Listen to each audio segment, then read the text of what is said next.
Hello, welcome to this very quick presentation on what you can do to double the conversion rate of your web pages, especially if you're running something like Google AdWords or any of the paid marketing where you've got a lot of control over the page. I'm going to jump straight in to save a bit of time. Okay, first I want to tell you about a study that was run in 2008 by scientists called Song and Schwartz. They gave people a bunch of exercises on a list and they asked them to guess how long it would take to perform all the exercises. Then they gave the same list to another bunch of people, but they changed the font to a much more difficult to read font called brush font. The first list in the Arial font, people guessed on average that it would take 8 minutes to complete all the exercises.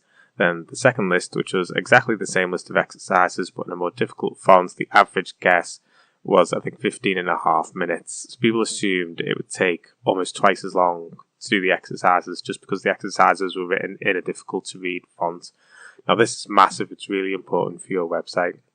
It means people cannot separate the experience from the content. So if they have a difficult time reading the text, then they assume whatever they're reading about is difficult, whether that be your benefits, the benefits of your service, or simply asking them to call to make an appointment to see you. If it's difficult to read, you're going to assume it's twice as much work. You're going to assume it's twice as hard to work with you and your company. The same results have been shown over and over again in other studies. There was another one where they did it with a sushi recipe and asked them to guess how hard it was to make the sushi. And difficult text made people think that it was going to be harder to make the sushi. Another one, not a text-based one this time, but another one that shows it's difficult to separate the content from the experience. They asked students to rate their teachers, and basically students always rate their maths teachers as really boring and not fun people, and they rate teachers like humanities teachers as being nice, warm people, even when it was highlighted to the students that the teachers don't actually get to choose the syllabus. They still don't like the maths teachers. It's sort of inevitable and very unfortunate for them. This doesn't just apply to the font you use on your website. This applies to the size of the text. It applies to the colour and contrast, so how difficult the text is to see from its background. And very, very importantly, it applies to the actual wording used on the website, so how difficult it is for people to read and understand your page. A lot of authors, when it comes to writing content for the website, like to make themselves sound really intelligent, but what they end up with is text that's actually a lot more difficult to understand and very difficult to skim. We had one study we did, well, a research we did, where we looked at all the calls that one of our clients got, and a third of all their calls were made within 30 seconds of the people landing on the website, and that includes the time for them to actually dial the number as well, phone number. So within 30 seconds, if they haven't got time to read much of the page, they've skimmed a couple of paragraphs, they haven't even probably got to the point where they need to scroll further down the page and decide to pick up the phone. So people don't make much effort to read your page, and if you make it difficult, you've got to be hit heavily by this effect. Here's some examples. This is a template website. I don't want to pick on anyone in particular, so I've just used a theme here. But as you can see, it's very small text, and it's grey text on a grey background, so it's not very good contrast. They've done that to make the pictures stand out, so they can make the layout look pretty and things like that, but again, you've got to be hit heavily because it's going to be very difficult for people to actually read your text. That one's for a solicitor's website. Here's another example, a theme for a dentist's website.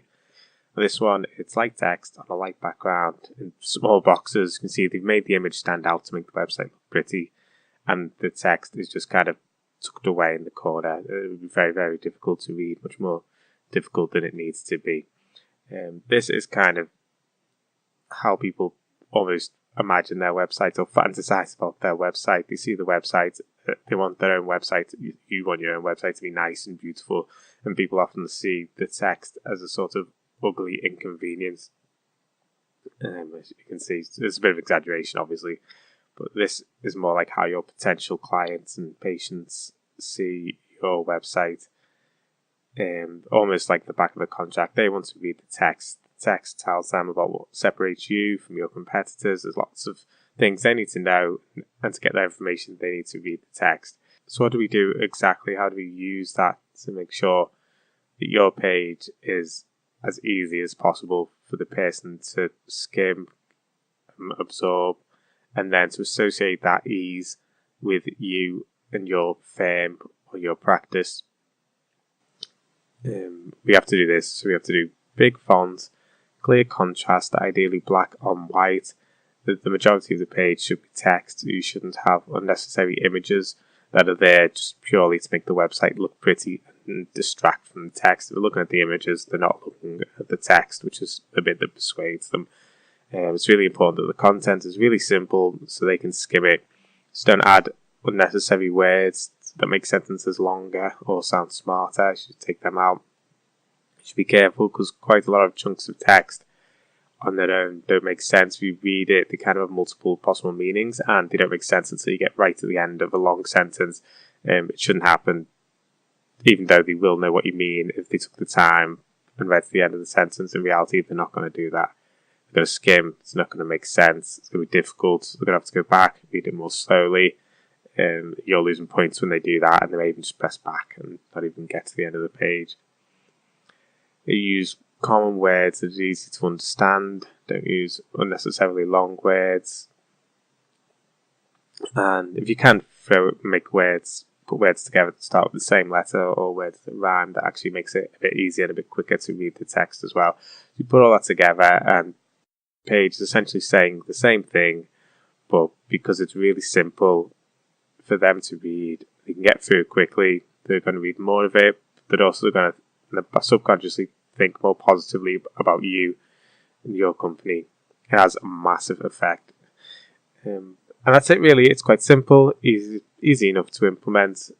You may not need to redesign your whole website, hopefully, to make the text bigger and reword the copy a little bit. And then it's the sort of thing you can easily split test if you're doing AdWords or something like that. And you'll see that it does make a huge difference to your website.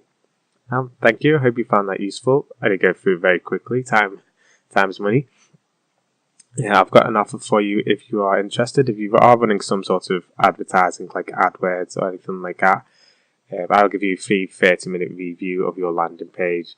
So if you send me, using the form below, your details, contact details, a preferred time, a link to the landing page, and a bit of information on what you actually do with that page at the moment. So are you running AdWords or whatever? And I'll review that for you. I can look at the campaign as well if you like, if you want me to check the AdWords campaign. It's half an hour, no obligation, completely free. That's it. Thank you. Bye for now.